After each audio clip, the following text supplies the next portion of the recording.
الحمد للہ والصلاة والسلام علی رسول اللہ اما بعد۔ سورۃ النحل آیت نمبر 51۔ بسم اللہ الرحمن الرحیم۔ وقال اللہ لا تتخذوا الہین اثنین۔ وقال اور کہا اللہ تعالی نے لا تتخذوا تم مت بناؤ الہین اثنین دو معبود، انما یقیناً صرف ہوا الہ واحد وہ ایک ہی معبود ہے، فإیایا پس مجھ سے ہی، فرہبون پس تم مجھ سے ڈرو۔ اور اللہ تعالی نے فرمایا تم دو معبود مت بناؤ، وہ تو صرف ایک ہی معبود ہے، چنانچہ مجھ ہی سے پس تم ڈرو۔ اس سے پہلے آیات میں اللہ تبارک و تعالی نے اس بات کا ذکر کیا کہ آسمان و زمین کی تمام چیزیں میرے ہی ہاں سجدہ کرتی ہیں اور میری مطیع اور فرما بردار ہیں۔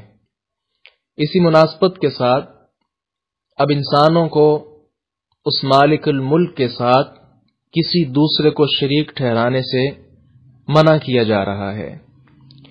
دوسری بات اس میں یہ یاد رکھیں کہ الہین اثنین، الہین یہ بھی الہن سے تثنیہ کا صیغہ ہے، یعنی الہن ایک معبود کو کہتے ہیں اور الہین دو معبودوں کو کہتے ہیں۔ اب الہین کے آگے اثنین بھی لے آئے تو اثنین کی یہاں کیا ضرورت تھی؟ اثنین کا مطلب بھی دو ہے، تو جب لفظ الہین کے اندر دو والا معنی پیدا ہو گیا تو پھر اثنین الگ سے لانے کی کیا ضرورت ہے؟ اس کا جواب یہ ہے کہ کسی چیز کی قباحت میں زور پیدا کرنے کے لیے، تاکید پیدا کرنے کے لیے اس کے اندر یہاں یعنی ایک تاکید اس کی لے آتے ہیں۔ یہاں اثنین کا مقصد بھی یہی ہے۔ اس کا مفہوم کیا بنتا ہے کہ اگر دو معبود نہیں بن سکتے تو زیادہ کس طرح بن سکتے ہیں؟ یعنی الہین کی تاکید اثنین کے ساتھ کر دی گئی، اور پھر اس کا مفہوم مخالف کیا نکل آیا کہ صرف اللہ ہی ہے جو عبادت کے لائق ہے۔ اور اس مفہوم مخالف کی سورۃ الانبیاء آیت نمبر 22 بھی دلیل ہے۔ لو کان فیہما آلہۃ الا اللہ لفسدتا، اگر ان دونوں یعنی آسمان اور زمین میں اللہ کے سوا کوئی اور معبود ہوتے تو وہ دونوں ضرور بگڑ جاتے۔ اس طرح آگے فرمایا فَإِيَّايَ فَارْهَبُونَ، فرہبون میں جو ہے نا رہبتن، رہبتن ایسے خوف کو کہتے ہیں کہ جس کے ساتھ بچا بھی جا سکے۔ یہ باب عالمہ سے ماخوذ ہے۔ فَإِيَّايَ کو پہلے لے کر آئے اور فرہبون کو بعد میں لے کر آئے۔ اس سے پہلے یاد رکھیں فرہبون اصل میں ہے فرہبونی، پس تم مجھ سے ہی ڈرو، پس تم مجھ سے ڈرو، فرہبونی۔ اس یا کو جو ہے خفت کے لیے حذف کر دیا گیا تو فرہبون ہو گیا۔ جی تو فَإِيَّايَ کو فرہبون سے پہلے لے کر آئے، یہ بھی معنی کے اندر حصر پیدا کرنے کے لیے۔ اس کی معروف مثال وہی سورۃ الفاتحہ والی زیادہ طور پر دی جاتی ہے تاکہ بات سمجھنے میں آسانی ہو۔ إِيَّاكَ نَعْبُدُ وَإِيَّاكَ نَسْتَعِينُ، اسی ایاکا کے ساتھ ہی معنی کے اندر حصر پیدا ہوا کہ ہم تیری ہی عبادت کرتے ہیں۔ ویسے مطلب کیا ہونا تھا؟ نعبد ایاکا، ہم تیری عبادت کرتے ہیں، ونستعین ایاکا، اور تجھ سے مدد مانگتے ہیں۔ لیکن ان کو پہلے لانے کا مقصد کیا ہے کہ ہم تیری ہی عبادت کرتے ہیں اور تجھ ہی سے مدد مانگتے ہیں۔ وہ ادھر ہے فَإِيَّايَ فَارْهَبُونَ، یعنی ایایا فرہبون پر مقدم ہے، لہذا اس کا مطلب کیا ہوگا؟ پس تم مجھ ہی سے ڈرو۔ آگے فرمایا وَلَهُ مَا فِي السَّمَاوَاتِ وَالْأَرْضِ، وَلَهُ اور اسی کا ہے، ما جو کچھ بھی، فی السماوات آسمانوں میں ہے، والارض اور زمین میں ہے، وَلَهُ اور اسی کی، الدین عبادت ہے، واصباً ہمیشہ، افغیر اللہ کیا پس اللہ کے علاوہ سے، تتقون تم ڈرتے ہو، اور اسی کا ہے جو کچھ آسمانوں میں اور جو کچھ زمین میں ہے، اور عبادت بھی ہمیشہ اسی کی ہے، پھر کیا اللہ کے غیر سے ڈرتے ہو؟ اس آیت کریمہ میں جو الدین ہے نا، الدین، اس کا یہاں معنی فرما برداری، مطیع ہونا اور عبادت کرنا ہے۔ واصباً اس کا مطلب ہوتا ہے ہمیشہ، یہ واصب یاسیب وصوباً سے ہے، سورۃ الصافات آیت نمبر 9 میں بھی آپ دیکھ سکتے ہیں، دحوراً وَلَهُمْ عَذَابٌ وَاصِبٌ۔ تو عذاب واصب کا کیا مطلب ہے؟ ہمیشہ رہنے والا عذاب، تو گویا واصب کا مطلب کیا ہوتا ہے؟ ہمیشہ۔ مراد کیا ہے کہ آسمان و زمین صرف اللہ کے پیدا کرتا ہے اور اسی کی ملکیت ہے، اور جب وہ اسی نے پیدا کیے ہیں، ملکیت بھی اسی کی ہے، تو پھر اطاعت اور عبادت بھی اسی کا دائمی حق ہے۔ اللہ تبارک و تعالیٰ کے علاوہ اور کسی کی عبادت بھی کرنا صرف اور صرف نادانی اور حماقت ہے، اس کے علاوہ اور کچھ نہیں ہے۔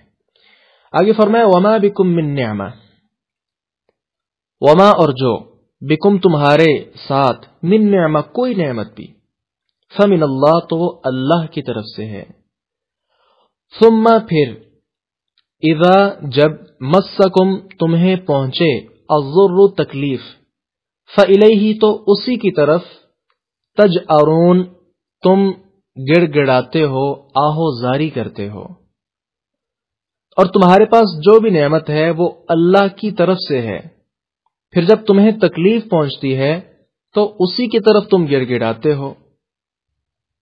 اسی طرح آگے فرمایا ثم اذا پھر جب، کشف وہ دور کر دیتا ہے، الضر تکلیف، عنکم تم سے، اذا تو اچانک، فریق ایک گروہ، منکم تم میں سے، بربہم اپنے رب کے ساتھ، یشرکون شرک کرنا شروع کر دیتا ہے، لیکفروا تاکہ وہ ناشکری کریں، بما ان کی جو، آتیناہم ہم نے انہیں دی، فتمتعوا پس تم فائدہ اٹھا لو، فسوف پس ان قریب، تعلمون تم جان لوگے۔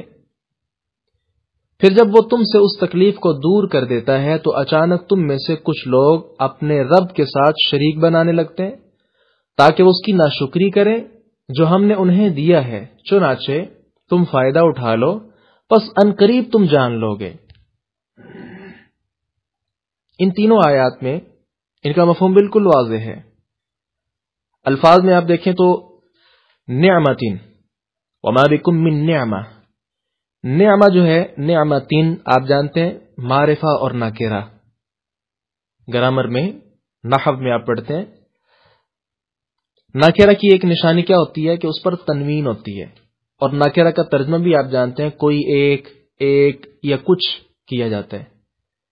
تو یہاں اگر ہوتا وما بکم نعمہ، یعنی من نہ ہوتا تو پھر بھی یہ اس کا مطلب پورا ہو رہا تھا، یعنی ناکرہ ہونے کی وجہ سے نعمت عام تھی۔ من لانے کے ساتھ، یعنی من کے ساتھ عموم کی مزید تاکید ہو گئی کہ جو بھی نعمت تمہارے پاس ہے، فمن اللہ، وہ اللہ تعالیٰ کی ہی طرف سے ہے۔ وہ نعمت آپ کا وجود ہو، آپ کی صحت ہو، عافیت ہو، مال ہو، دولت ہو، غرض کوئی بھی چھوٹی بڑی نعمت وہ اللہ تعالیٰ کی طرف سے ہی ہے۔ فَإِلَيْهِ تَجْأَرُونَ، تَجْأَرُونَ جو ہے نا، یہ باب فتح سے ہے، جَأَرَ یجأر جُآرًا، اس کا مطلب ہوتا ہے مدد طلب کرنے کے لیے اونچی آواز نکالنا، گڑ گڑانا۔ اصلاً یہ لفظ جو ہے جنگلی جانوروں کے چیخنے چلانے کے لیے آتا ہے، اس کے پھر آگے مختلف نام ہوتے ہیں۔ گائے آواز نکالے تو اسے کہتے ہیں خوار، خوارن. بکری آواز نکالے تو وہ ہے ثغاءن، ثا کے ساتھ، ثغاءن. اونٹ ہے تو اس کے لیے رغاءن، غین کے ساتھ، رغاءن. بیڑیا اور کتا اگر نکالے تو وہ اس کے لیے لفظ استعمال ہوتا ہے عوارن. تو یہ الفاظ تھوڑے سے آپ نے ان کو بھی یاد رکھنے ہیں. آگے ہے کشفا، اس کا مطلب ہوتا ہے دور کرنا، کشف ہو جانا، منکشف ہونا، واضح سا لفظ ہے. آگے ہے فتمتعوا، یہ بھی اردو میں استعمال ہوتا ہے مال و متاع. اس کا یہاں مطلب کیا ہے؟ پس تم فائدہ اٹھا لو. یہ زجر اور توبیخ کے لیے لفظ ہے، ڈانٹنے کے لیے ہے امر. یہ اس کا معنی مفہوم کیا ہے کہ ٹھیک ہے پھر فائدہ اٹھا لو جو دنیا کا ہے. فسوف تعلمون، ان قریب تم جان لوگے کہ کون سی بات سچ تھی، کیا کرنا تھا اور کیا نہیں کرنا تھا. گویا یہ فتمتعوا ادھر ڈانٹنے کے لیے استعمال ہوا ہے. آگے فرمایا وَيَجْعَلُونَ، اور وہ مقرر کرتے ہیں، لما ان کے لیے جن کو لا يعلمون وہ نہیں جانتے، نصیباً ایک حصہ، مما اس سے جو رزقناہم ہم نے انہیں دیا. تاللہ اللہ کی قسم، لتسألن ضرور بھی ضرور تم سے سوال کیا جائے گا، عما اس چیز کے بارے میں تم تھے تفترون جھوٹ گڑتے. اور وہ ان یعنی معبودوں کے لیے جن کے بارے وہ نہیں جانتے ایک حصہ اس میں سے مقرر کرتے ہیں جو ہم نے انہیں دیا ہے. اللہ کی قسم تم اس کے بارے میں ضرور ہی پوچھے جاؤ گے جو تم جھوٹ باندھتے تھے. یہاں جو ہے نا وَيَجْعَلُونَ لِمَا لَا يَعْلَمُونَ، لا يعلمون کی یہاں دو معنی ہو سکتے ہیں اور دونوں ہی مراد ہیں. پہلا معنی یہ ہو سکتا ہے کہ یہ مشرک لوگ ہمارے دیے ہوئے رزق کا حصہ ان معبودوں کے لیے مقرر کر دیتے ہیں جو کچھ بھی نہیں جانتے، حالانکہ عالم الغیب تو صرف اللہ تعالی کی ذات ہے. دوسرا معنی یہ ہوا کہ ان کے لیے مقرر کر دیتے ہیں جن کے متعلق یہ کچھ نہیں جانتے، نہ انہیں ان کی حقیقت معلوم ہے، نہ ان کا بے اختیار ہونا. یہ محض گمان اور سنی سنائی باتوں پر بنیاد رکھ کر ہمارا دیا ہوا ان کے نام کر دیتے ہیں. جی یہاں دیکھیں پچھلی آیات میں اللہ تبارک و تعالی نے شرک کی جو نفی کی ہے وہ غائب کے صیغوں کے ساتھ کی ہے، اور یہاں براہ راست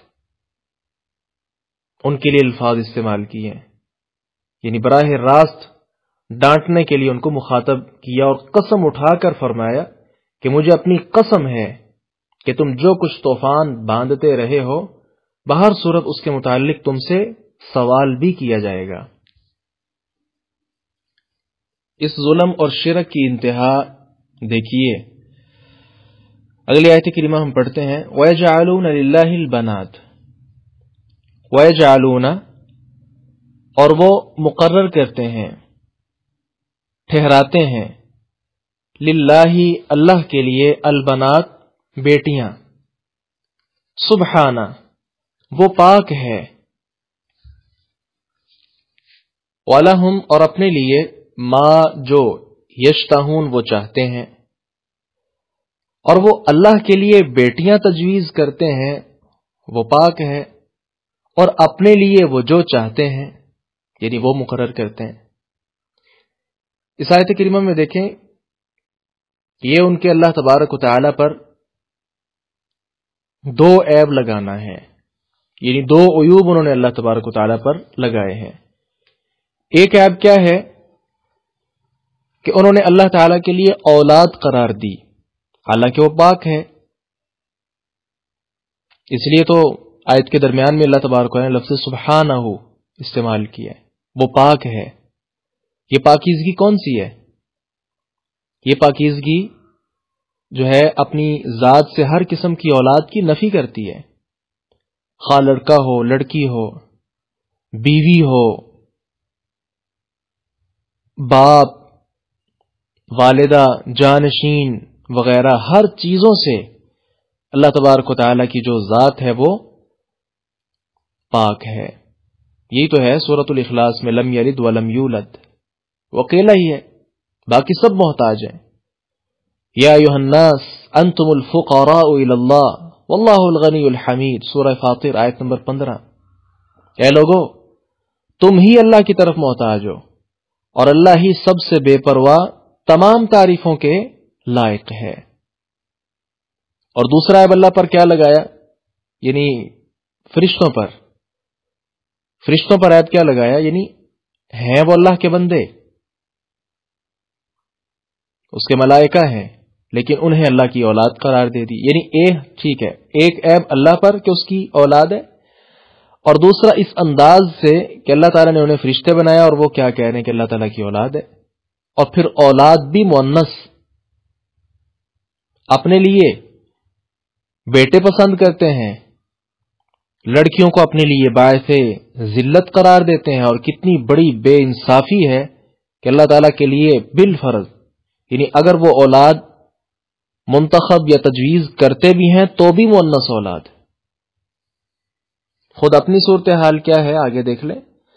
وَإِذَا بُشِّرَ أَحَدُهُمْ بِالْأُنثَىٰ، وَإِذَا اور جب بشر خوشخبری دیا جاتا، احدہم ان میں سے کوئی ایک، بالانثى بیٹی کی، ظل ہو جاتا وجہہ اس کا چہرہ مسودن سیاہ، وہو کظیم جبکہ وہ بہت غم سے بھرا ہوا ہوتا.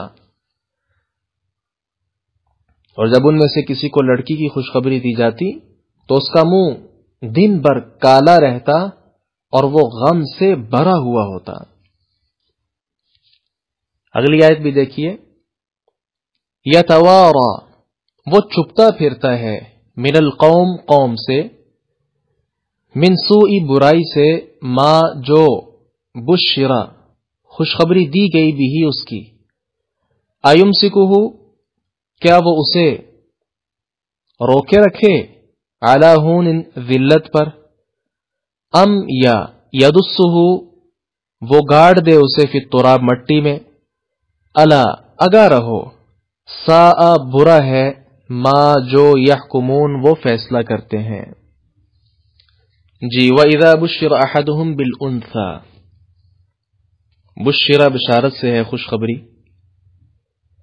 ویسے تو خوشخبری لفظ سے معلوم ہو رہا ہے اچھی چیز کی بشارت دینا ہوتا ہے جس سے چہرے پر خوشی کے آثار ظاہر ہوں، لیکن یہاں یہ لفظ جو ہے وَإِذَا بُشِّرَ أَحَدُهُمْ بِالْأُنثَىٰ، یہ بشرہ جو ہے یہ بطور استہزاء استعمال ہوا ہے، جیسا کہ سورہ آل عمران آیت نمبر 21 میں ہے نا، فَبَشِّرْهُمْ بِعَذَابٍ أَلِيمٍ، چنانچہ انہیں ایک دردناک عذاب کی خوشخبری سنا دے. تو عذاب سے بندہ خوش تو نہیں نہ ہوتا، لیکن یہ بطور استہزاء ہے، مذاق اڑانے کے لیے. دوسرا ہے جو ہم نے پڑھا نا، ظل وجہہ مسودن، اس کا معنی ہم نے سمجھنا ہے. ظل کذا، اس کا مطلب ہوتا ہے وہ سارا دن ایسے رہا، یا ظل کی جگہ سارا استعمال ہوتا ہے، وہ اس طرح ہو گیا. اس کا مطلب کیا ہے کہ اس کا سارا دن بھر اس کا چہرہ کالا رہا. تیسرا یہ سمجھے کہ قزیم، اس کا معنی جو ہے کتمن ہے، کاف جو کتاب والا بری، کتمن اس کا مطلب ہوتا ہے چھپانا. یہ ایسے جیسے سورہ آل عمران آیت نمبر 134 ہے نا، والکاظمین الغیظ، اور غصے کو پی جانے والے. تو یہ کاظمہ جو ہے نا، یہ اصل لفظ ہے کاظم القربۃ، قاف موٹی قلم والی، کاظم القربۃ، با اور آخر میں گول تا جو ہے، یہ اس سے ماخوذ ہے. یہ کیا ہوتا ہے کہ جب مشکیزہ پانی سے بھر جائے اور پھر اس کا منہ بھی باندھ دیں تو ایسے معلوم ہوتا ہے کہ جیسے یہ ابھی پھٹ جائے گا. تو یہاں سے مراد غم سے بھرا ہوا، یعنی اتنا غم، ایک تو اس کو چھپائے پھر رہے، لوگوں کے سامنے اظہار نہیں کر رہا کہ میرے گھر بیٹی پیدا ہوئی ہے، ایک تو اسے چھپا رہا ہے، اور دوسرا اتنا غم ہے کہ جیسے ابھی پھٹ جائے گا. یہ اللہ اکبر کبیرہ. یہ اس معاشرے کی ایک خاص کیفیت تھی، کوئی بھی اس سے مخفی نہیں ہے. بیٹی پیدا ہوتی تو بہت زیادہ پریشان ہو جاتے، اور اس میں ذکر بھی کیا قرآن مجید میں بھی کہ ام یدسہ فی التراب، ابھی جو ہم نے آیت پڑھی ہے، یا تو اسے روکے رکھے ذلت پر، یعنی ذلت اور رسوائی جو ہے نا پورے معاشرے میں ہوگی کہ اس کے گھر بیٹی ہے، یا پھر اس کے پاس ہلکا ہوتا تھا، ام یدسہ فی التراب، مٹی میں گاڑ دیتا تھا، زندہ دفن کر دیتا تھا. تو اللہ تبارک و تعالیٰ نے خبردار کیا، آگاہ کیا کہ برا کام ہے، برا یہ وہ فیصلہ جو کرتے رہے ہیں. بڑی معذرت کے ساتھ یہاں میں تھوڑا سا اگر اشارہ کرنے لگا ہوں، یہ تو ہے وہ معاشرہ کہ جب انبیاء کرام علیہم الصلوۃ والسلام ان کے ہاں موجود نہیں تھے، یعنی ان کی شریعت تو موجود تھی لیکن بہت زیادہ جاہلیت آ چکی تھی، ہر گھر میں جاہلیت اور شرک کا دورہ تھا. اس وقت یہ کیفیت ہے. لیکن آج ایسا مسئلہ کیسے ہے؟ آج تو سارے مسلمان گھرانے ہیں ہمارے ہاں. اب یہ صورتحال کیوں ہوتی ہے؟ بہت زیادہ طلاقیں اسی وجہ سے ہوتی ہے کہ اس بچی کے ہاں صرف بیٹیاں ہی پیدا ہوتی ہیں، یا وہ کسی کی مان کر اگر کسی کے ساتھ کوئی شادی کر، وہ بہت واقعات ایسے، شادی ہوئی اور اس نے پہلے سے اس کو بتا دیا اگر بیٹی پیدا ہوئی تو گھر، طلاق، ختم، خلاص. اور کچھ تو ایسے ہیں وہ یہ جو الٹرا ساؤنڈ ہوتا ہے اسی کے ذریعے معلوم کرتے ہیں کہ بیٹا ہے یا بیٹی ہے. پتہ چل جائے کہ بیٹی ہے یا تو اسے بالکل ختم کروا دیتے ہیں. اب دیکھیں جو روح اس کے اندر پیدا ہو چکی ہے، اب وہ باقاعدہ طور پر ایک جان بن چکی ہے، وہ آپ کی بیٹی ہے، آپ اسے قتل کر رہے ہیں. یہ بھی قتل ہے، بڑی معذرت کے ساتھ یہ قتل ہے. بارشن کروا دینا یہ قتل ہے، اور کیا ہے. یا پھر اسی صورتحال میں اس کو طلاق دے دینا، جی ادھر جاؤ گھر. یہ کیا ہے؟ یعنی اس معاشرے میں یہ کیفیت تھی، ہم اس کو جاہلیت کا معاشرہ کہہ دیتے ہیں. ہمارا کیا ہے پھر؟ اس پر بھی جاہلیت کا حکم لگائیے. یہ جاہلیت نہیں، یہاں تو کوئی اور حکم لگنا چاہیے کہ پتہ بھی ہے صورتحال، یہ پتہ بھی ہے کہ اسلام اس چیز کا حکم دیتا ہے، پھر جانتے بوجھتے اس طرح کے فیصلے کرنا. بیٹا ہے تو جو ہے پورے محلے کے اندر مٹھائی تقسیم ہو رہی ہے، بیٹی ہے تو ساتھ والے گھر کو بھی پتہ نہیں کہ بیٹی ہوئی ہے ہماری. بڑی معذرت کے ساتھ اس پر تھوڑا سا ہم نے غور کرنا ہے کہ وہ معاشرہ جاہلیت کا تھا، اس پر سب کا اتفاق ہے. لیکن یہ معاشرہ کہ یہاں پتہ بھی ہے، اور بار بار علماء کرام اس بات کی وضاحت بھی کرتے ہیں، یہ آیات پڑھ پڑھ کر سناتے ہیں، پھر صورتحال کیوں ہے. لہذا صورتحال یوں نہیں ہونی چاہیے. سورۃ الشورى آیت نمبر 49 اور 50 دیکھیے.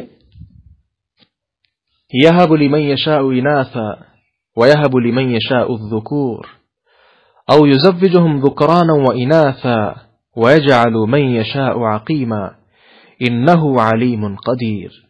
وہ جسے چاہتا ہے بیٹیاں عطا کرتا ہے اور جسے چاہتا ہے بیٹے عطا کرتا ہے، یا انہیں ملا کر بیٹے اور بیٹیاں عطا کرتا ہے، اور جسے چاہتا ہے بانجھ کر دیتا ہے.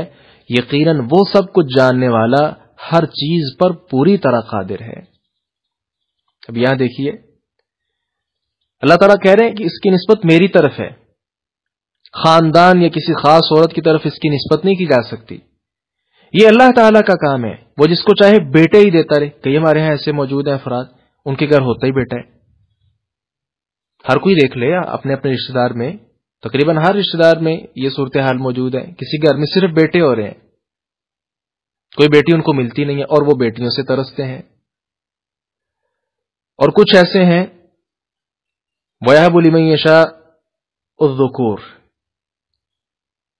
ہاں وَيَهَبُ لِمَن يَشَاءُ إِنَاثًا، جس کو اللہ تعالیٰ صرف بیٹیاں ہی دیتا ہے، وہ بیٹوں سے ترستے ہیں. کچھ ایسے ہیں او یزوجہم ذکرانا واناثا، اللہ بیٹے بھی دیتا ہے اور بیٹیاں بھی دیتا ہے. کئی ایسے خاندان آپ کو مل جائیں گے کہ ہم 6 بھائی اور 6 بہنیں ہیں، 5 بہنیں اور 5 بھائی ہیں. اسی طرح کچھ ایسے ہیں وَيَجْعَلُ مَن يَشَاءُ عَقِيمًا، اللہ تعالیٰ کچھ بھی نہیں دیتا، نہ بیٹا نہ بیٹی، وہ بھی ترستے ہیں. وہ یہ اللہ تعالیٰ کی طرف نسبت ہے، اس کا کسی خاص عورت کے ساتھ، کسی خاص خاندان کے ساتھ کوئی تعلق نہیں ہے. لہذا اس کو اس وجہ سے طلاق کی شرح اتنی زیادہ بڑھ چکی ہے کہ اللہ معاف فرمائے. اس چیز کو سمجھنے کی ضرورت ہے، اور یہ آپ نے انشاءاللہ کوشش نہیں بلکہ پوری کوشش کرنی ہے کہ ان آیات کو اچھے طریقے کے ساتھ سمجھیں، اور باقاعدہ طور پر ہر کوئی ان آیات کو آگے تک پہنچائے کہ بھائی یہ اللہ کا کام ہے، اس میں آپ کا اور آپ کی اہلیہ کا یا کسی خاندان کا تعلق نہیں ہے. اللہ تعالیٰ نے لکھ دیا ہوا ہے کہ ان کے گھر یہ کچھ ہونا ہے، اسے قبول کیجئے. اور پھر اسلام میں بیٹی کی جو پرورش ہے اس پر جو اجر بیان کیا گیا وہ بیٹے کی پرورش پر نہیں ہے. آگے فرمایا للذین لا یؤمنون بالآخرہ، للذین ان لوگوں کے لیے جو لا یؤمنون ایمان نہیں رکھتے بالآخرہ آخرت پر، مثل السوء برائی کی مثال ہے، وللہ المثل الاعلی اور اللہ کے لیے سب سے اعلی مثال ہے، سب سے اونچی صفت ہے، وہوا اور وہی العزیز بہت غالب، الحکیم کمال حکمت والا ہے. ان لوگوں کا جو آخرت پر ایمان نہیں رکھتے بہت برا حال ہے، اور اللہ کی سب سے اونچی صفت ہے اور وہی سب پر غالب کمال حکمت والا ہے. مثل کا معنی کسی چیز کے مشابہ چیز ہے، ضرب المثل یعنی کہاوت اور صفت اور حال بھی. یہاں اکثر مفسرین نے صفت والا معنی کیا ہے. مراد کیا ہے کہ وہ مشرکین جن کا اوپر ذکر ہوا، آخرت، حساب کتاب، جزا و سزا پر ایمان نہ ہونے کی وجہ سے ان کا بہت برا حال ہے، جو قباحت کی انتہائی مثال ہے. اسی وجہ سے وہ اتنے بے وقوف اور سنگ دل ہو چکے ہیں کہ اپنے بنائے ہوئے فرضی الہوں کے لیے اپنی آمدنی کا ایک حصہ مقرر کرتے ہیں، بیٹیوں کو بڑی حقارت سے دیکھتے ہیں، زندہ درگور کر دیتے ہیں، حالانکہ بڑھاپے اور کمزوری کی حالت میں وہ زیادہ کام آتی ہیں. بیٹوں کی پیدائش پر فخر کرتے ہیں، بیٹیوں کی پیدائش پر جو ہے وہ غمگینی کا اظہار کرتے ہیں، اور اللہ تعالیٰ کے لیے وہ فرشتے کہ جن کو یہ معبود بنائے ہوئے ہیں ان کو بھی اللہ تعالیٰ کی بیٹیاں بنا رہے ہیں. تو یہ ظلم در ظلم. اگر آخرت پر ان کا ایمان ہوتا تو کبھی بھی اس طرح کی گھٹیا حرکتیں یہ نہ کرتے. اللہ تعالیٰ سے دعا بھی کر لیں باری تعالیٰ ہمیں مشرکین سے تو اللہ نے ہمیں بچایا ہوا ہے الحمدللہ، اس پر ہمیں بہت زیادہ شکر ادا کرنا چاہیے. لیکن اس کے ساتھ ساتھ جو ان جیسی عادات ہمارے اندر موجود ہیں، نہ صرف یہ کہ ان سے دور بلکہ ان کو پہلے سمجھ لیں اور پھر ان سے دور ہونے کے